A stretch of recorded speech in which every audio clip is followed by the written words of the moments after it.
Price Lord, ஹல்லேலூயா, ஆமென். 2 ராஜாக்கள் 5வது அதிகாரம், ஆமென். அங்கே ஒரு பராக்கிரமசாலி படைத்தலைவனை குறித்து, நாகமானை குறித்து நம்ம பார்க்கிறோம். அவனுக்கு ஒரு பலவீனம், குஷ்டரோகம், ஆமென். அவருக்கு அந்த வியாதியிலேருந்து விடுதலை ஆகணும்னு எலிசா என்ற தீர்க்கதரிசியை தேடி போகிறாரு. அப்போ அந்த எலிசா சொல்கிறாரு, யோதா நதியில் 7 தடவை நீ முழுகி எழுந்தனா சுகம் பெறுவேன். அப்போ அந்த வார்த்தை அவருக்கு ரொம்ப ஒரு அற்பமாக ஒரு இதுவாக இருந்தது. அதனால் நான் பார்க்காத நதி அப்படி. இன்னைக்கு கூட நம்மளுடைய வாழ்க்கையில் அப்படி தான் ஊழியக்காரங்க சொல்லுவாங்க, 1 மணி நேரம் ஜெபம் பண்ணுங்க, பைபிள் வாசிங்க, உங்கள் பிரச்சனை எல்லாம் மாறும் அப்படின்னும்.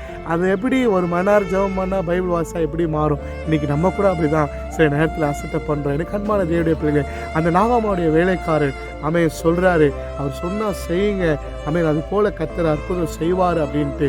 அல்லேலூயா. அது போலவே 7 தரம் அல்லேலூயா முழுகி எழுந்துக்கும் போது தன்னுடைய மாமிசம் குழந்தை மாமிசம் போல மாறி அற்புத சுகத்தை பெற்றுக்கொண்டார். இன்றைக்கி நீங்களும் ஊழியக்காருடைய வார்த்தை கேளுங்க, கர்த்தருடைய அற்புதத்தை பெறுவீர்கள்.